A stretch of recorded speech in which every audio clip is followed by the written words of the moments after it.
Ay mga palangga, ba po yung lingkod, buhay mahirap buhay, probinsya mga palangga. Ito magluluto po tayo ng inasiman na talbos ng gabi po mga palangga. Sasahugan po natin ng daing po mga palangga.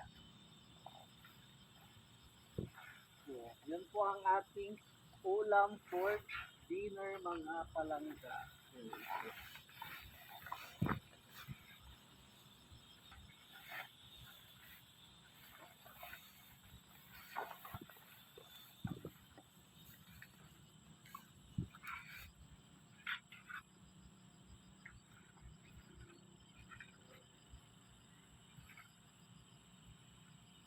Tapos, pang-asim po natin dito ay natural na pang-asim po ay yung kalamansi po mga palangga. So yan po muna mga palangga.